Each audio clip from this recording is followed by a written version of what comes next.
To understand the modern global economy, it has become paramount to understand China, one of the world's great players. To do this properly, we must first understand what made it the way it is. Then we can look at where it might go. China's history is very long. It is very dense with millennia of rich stories. But for our purposes, we will begin with the century of humiliation, the Opium Wars, and the devastation of Qing. And perhaps too we can unravel what has become of those opium empires. This is the making of modern China.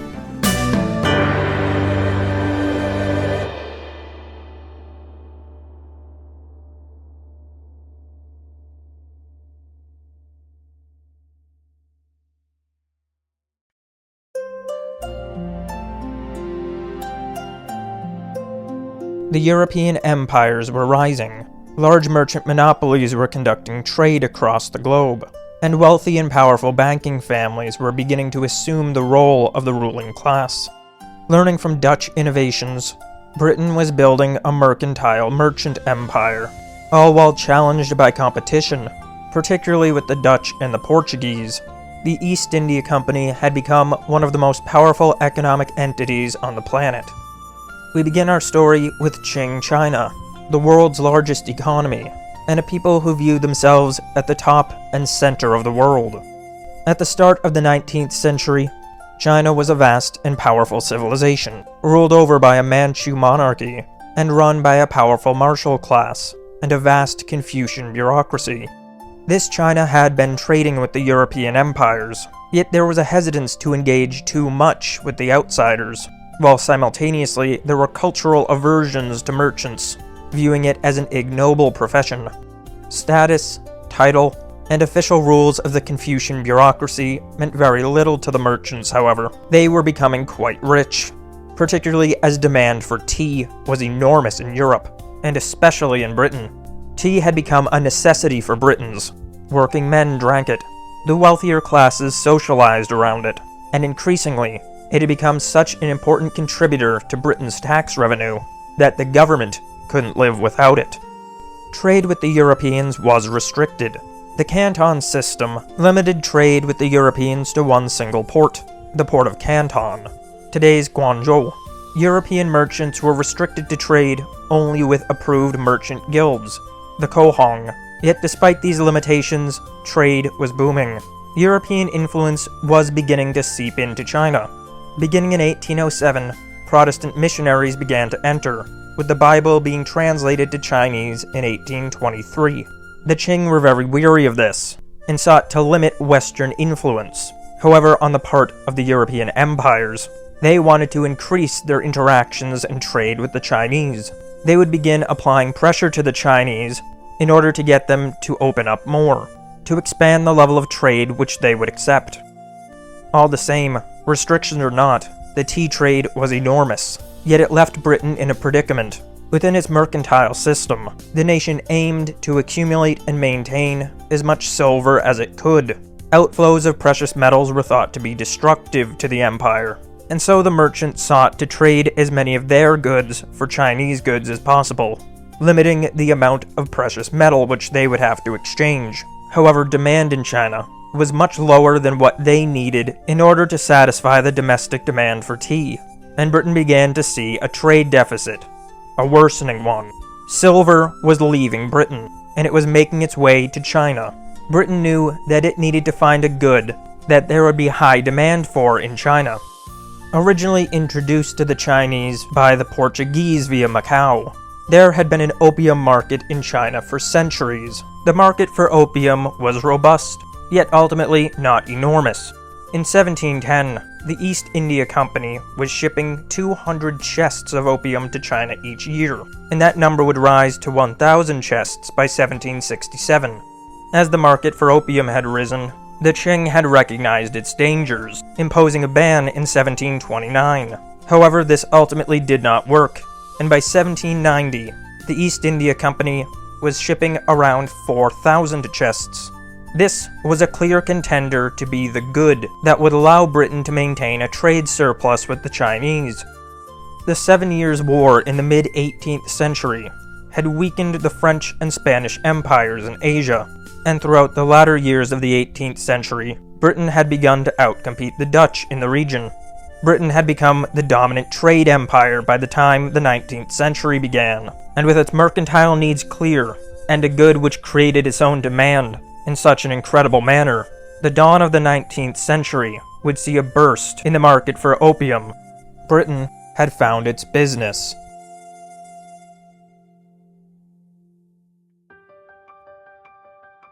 In the early 19th century, imports of opium into China would expand rapidly.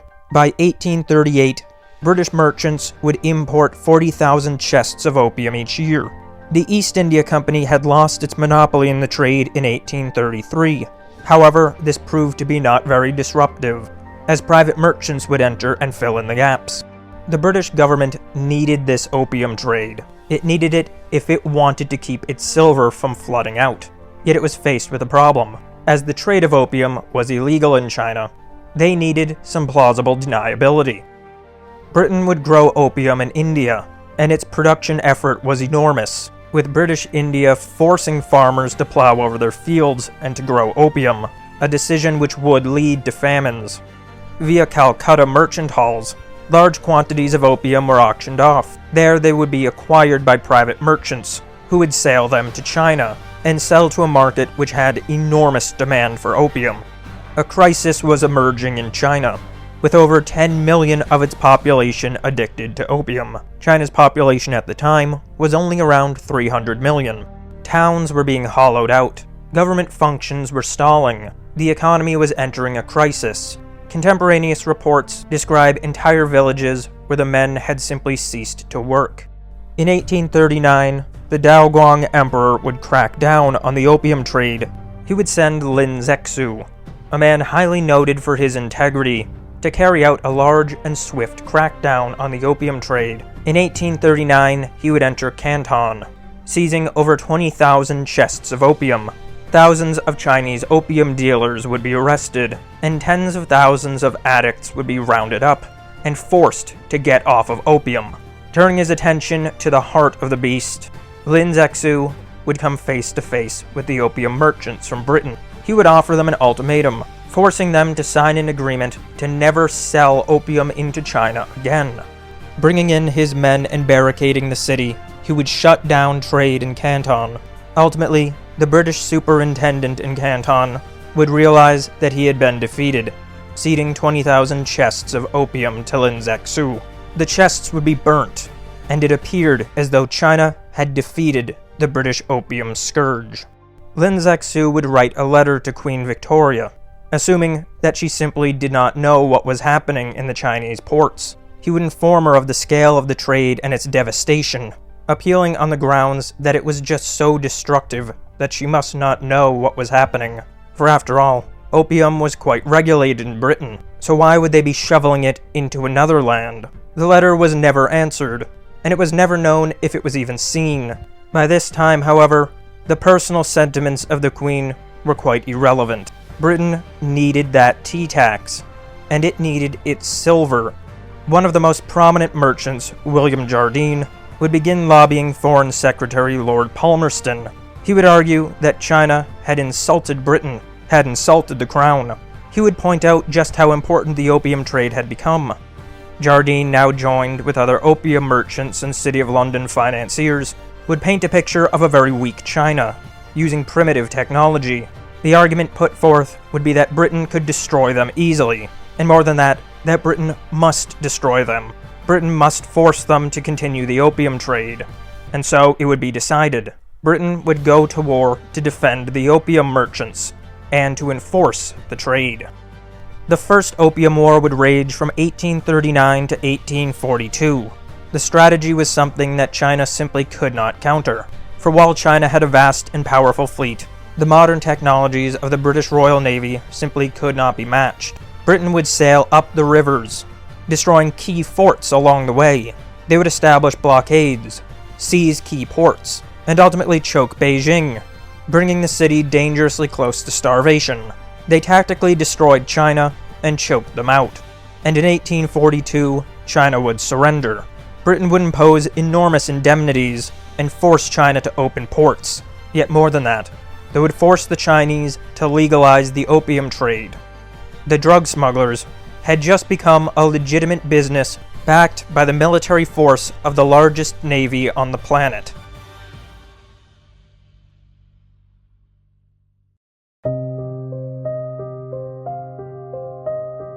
The war would destabilize China and cause great economic damage. Yet more than that, it ensured that the addiction that was rampaging through the civilization would continue. By 1850, British imports of opium would hit 75,000 chests. The market was only growing, and with it would come more and more devastation, more fractures in society, more lives destroyed, and an increasing sense of hopelessness. As a result of the Treaty of Nanking, trade would open up for Britain. Increasingly, more and more Western missionaries and ideas would enter into China. Western influence was spreading, and many within the country began to fear what this was doing to their society. The island of Hong Kong would be formally ceded to Britain, and quite rapidly after the war, the British would begin building up administrative and economic structures on the island. Many viewed this island as inconvenient, perhaps even a backwater. Yet the British merchants, many who had a background in smuggling, quite quickly realized its enormous strategic value, though early on there would be some difficulties in developing the city, as crime and hostilities from the Qing would place strain on it as a commercial hub. It would begin to become quite prosperous in the 1850s, however. Hong Kong would become quite attractive to merchants and wealthy refugees fleeing the Taiping Rebellion. The Taiping Rebellion is a lesser-known conflict in the West. However, the scale of its destruction was immense. We will visit the Taiping Rebellion shortly, but first, there's more of the tale of the Opium Wars. In October of 1856, Chinese officials would board a British-registered vessel, Arrow, arresting Chinese crewmen aboard, suspicious that they were engaged in piracy. Britain would demand an apology, for the crew to be released, and for compensation.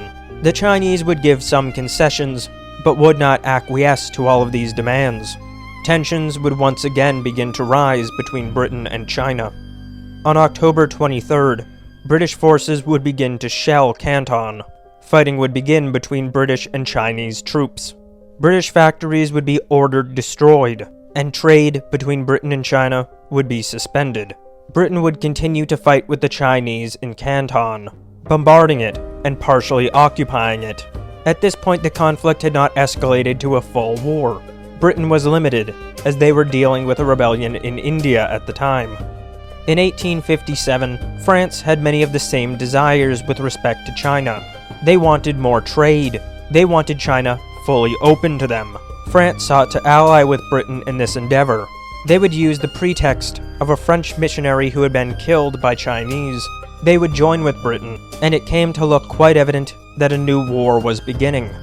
In December of 1857, French and British forces would fully occupy Canton, installing a new government into the trade city. Into 1858, British and French forces would continue to advance. In June, Qing negotiators would sign a treaty, granting more trade ports, more access to foreigners and particularly missionaries, and expanding trade access into China. In 1859, British and French forces would travel to Beijing to ratify this treaty. Yet before they could arrive, they would be repelled by Qing forces. Humiliated by this surprising defeat, British and French forces would consolidate. They would successfully capture Qing forts and begin advancing to Beijing. In October of 1860, British and French forces would successfully take Beijing, in reprisal for the imprisonment and torture of journalists and envoys. The Allied troops would burn down the old Summer Palace, a very iconic and demoralizing moment for the Chinese. In 1861, a treaty would be ratified, with vastly more concessions than had followed the First War. Trade would be greatly expanded. Permanent foreign legations in Beijing would be accepted by the Chinese. Many new trade ports would be added. Permanent missionary rights would be granted. Both Britain and France would gain territory. At the same time, and ending in 1860, China had been at war with Russia as well, and they had further ceded land in Manchuria to them. The end of these two simultaneous conjoined conflicts would mean enormous devastation and humiliation for the Chinese. They had lost so much. They had to accept a foreign presence. They had to accept foreign trade. They had to accept the opium merchants. Their stability, their economy, and their society were beginning to crumble.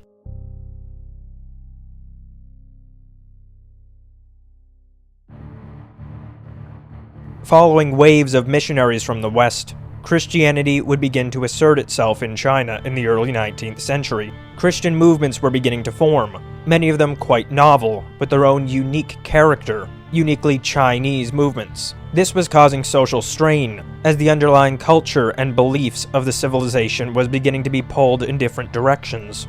In the 1830s, Hong Zuquan, the son of farmer and local official Hong Jingyang, had tried and failed to pass imperial examinations for the third time. These examinations were very important if one wished to be an official, and so this was a very stressful moment in his life.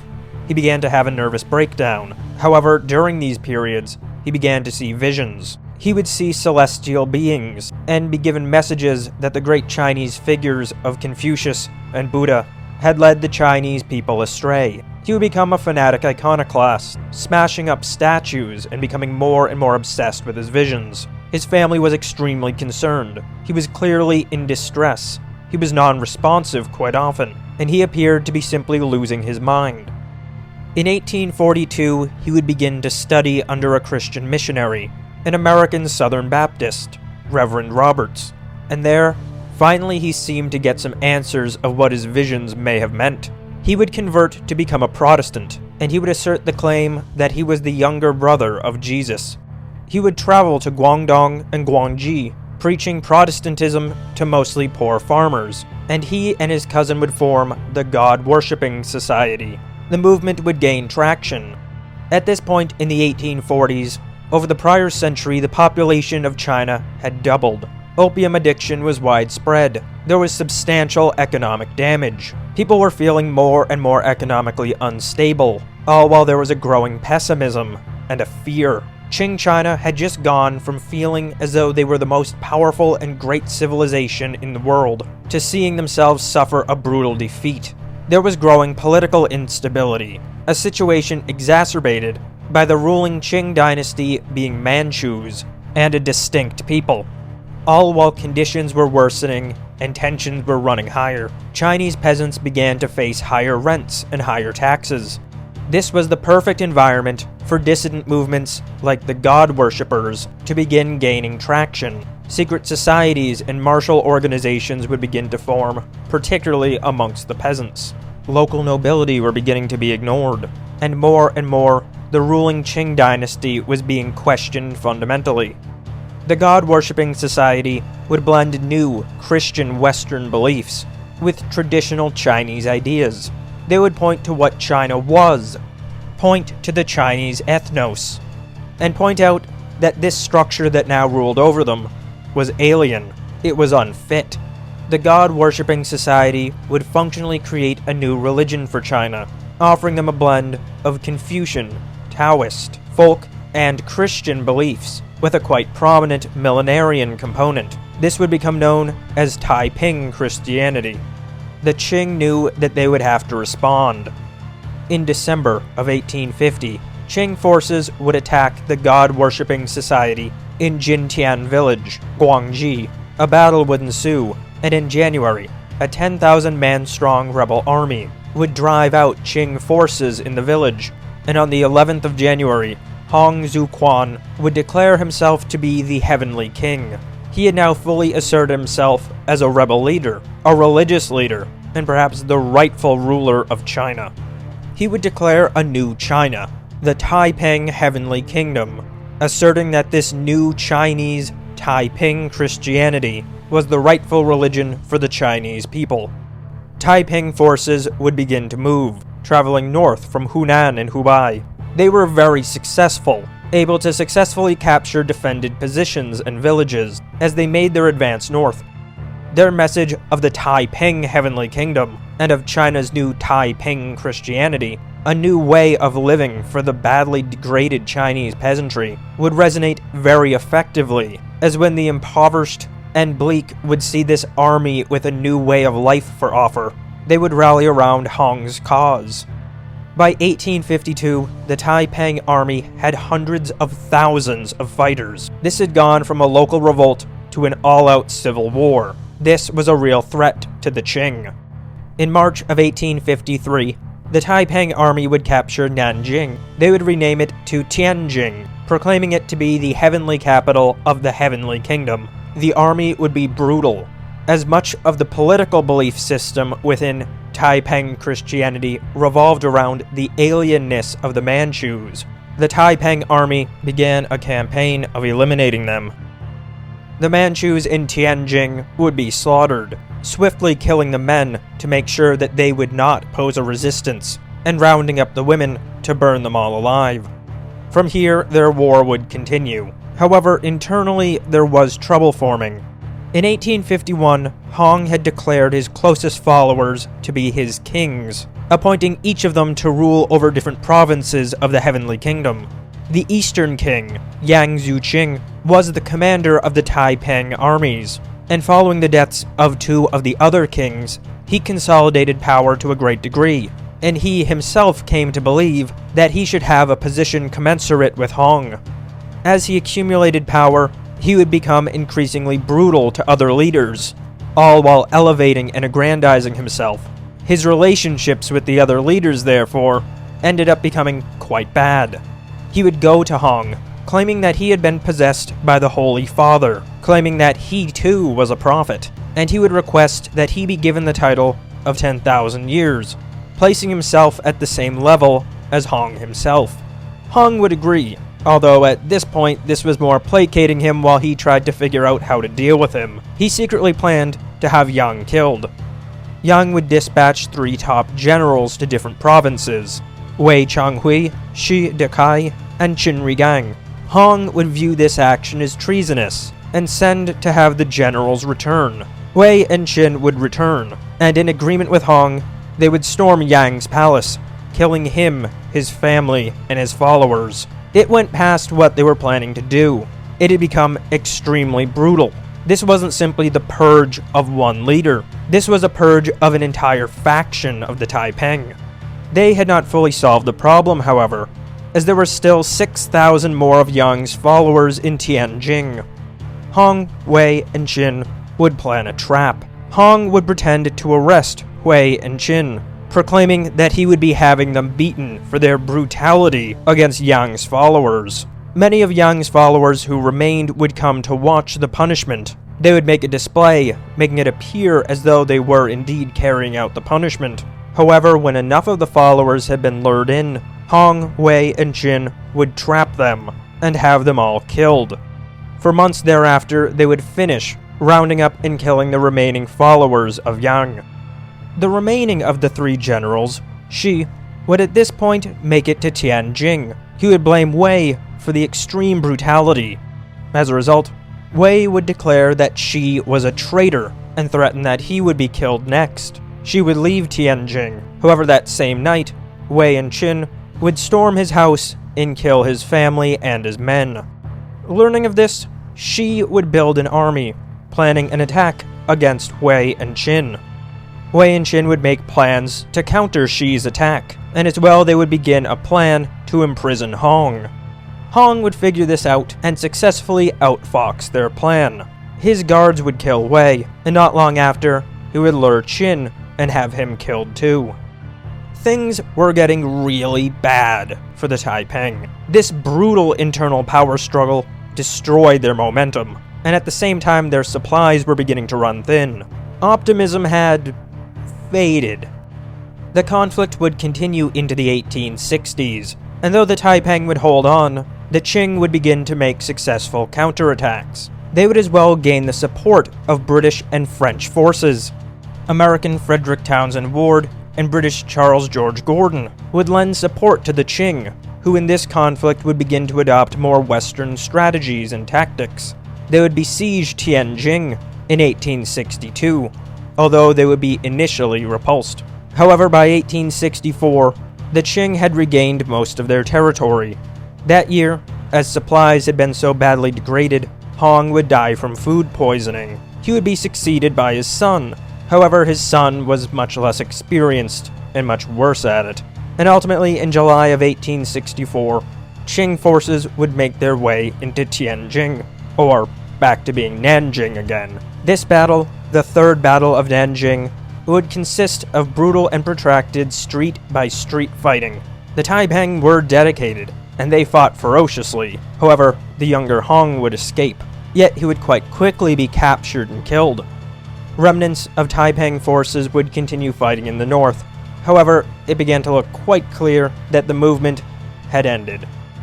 The last of the forces would be defeated in January 29th of 1866. Qing once again controlled China.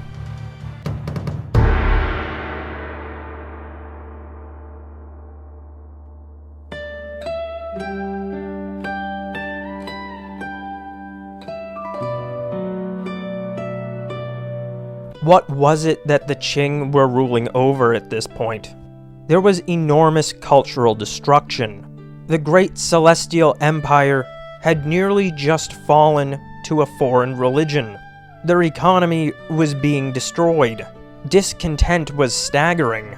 And on a deeper level, they no longer believed in themselves as they had for centuries.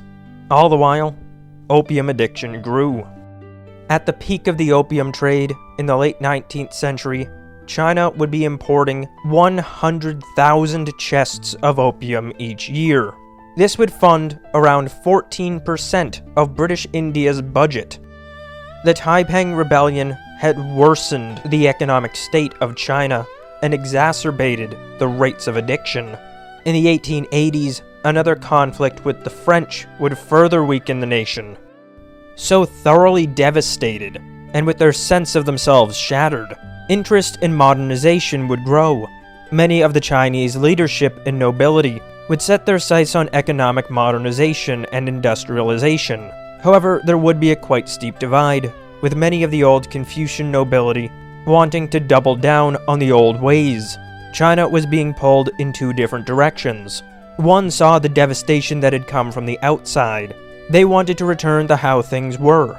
They saw that if opium, starvation, death, and physical and cultural destruction had come from these Western outsiders, then the best thing that China could do would be to repel them and become Chinese again. While others believed that they had been outmatched and the only way to compete, the only way to reassert themselves, was to adopt these new technologies and techniques. This was a real period of crisis. Industrialization would occur, although this didn't occur in a unified manner. Meanwhile, however, the Japanese were industrializing, and they were becoming quite an economic power. From July of 1894 to April of 1895, the Japanese had spotted the Chinese weakness. China and Japan would go to war, and in a quite rapid conflict, the Japanese would defeat Qing China. Korea would cease to be a tributary to the Chinese. China would as well cede islands to the Japanese, including Taiwan. Their weakness had once again been exposed, and though the opium trade had begun to fade somewhat, addiction was still enormous, with estimates of 10 to 20 million Chinese addicts by the start of the 20th century. Treaty ports maintained foreign trade, with foreign-dominated ports like Shanghai becoming enormous commercial hubs. Foreigners would be exempt from Chinese laws, and favored nation status, extended to all the European powers, would enshrine very lopsided trade. Customs under British control would collect 5% duties on trade in China, depriving the Chinese of their own fiscal autonomy. Hong Kong would become the center of British operation in East Asia.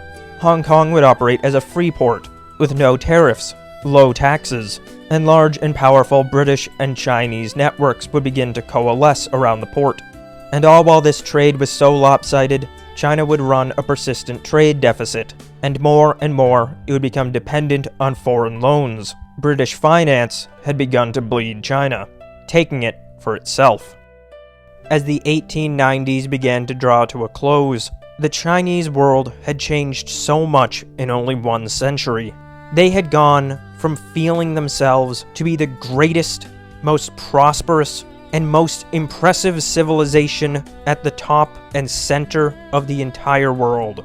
Now they had been through multiple defeats, societal collapse, widespread addiction, economic devastation, severe government and social instability, poverty, famines, disease, and a severe erosion of their society.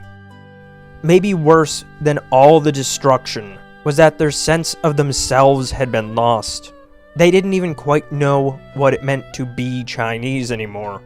Buildings can be rebuilt, farms can be replanted, new factories and cities can be built from the ground up, but how can you rebuild a people?